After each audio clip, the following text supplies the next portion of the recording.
दिव्य केसरी राजा थिब तेबे से कली शेष हेब महापुरुष लिखिछन गजपति महाराज दिव्य सिंह देव जेतबेले राजगादी रे थिबे तांको समयटा अरे कली शेष होई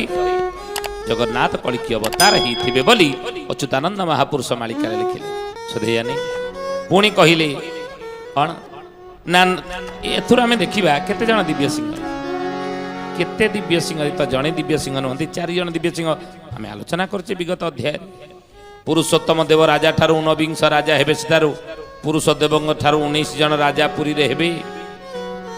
आउ 19 जन भितर 4 जन दिव्य सिंह देव प्रथम दिव्य सिंह द्वितीय दिव्य सिंह देव तृतीय दिव्य सिंह देव वर्तमान जी बाल वृद्ध राजा अच्छा दिव्य सिंह देव ये जो चतुर्थ दिव्य सिंह ना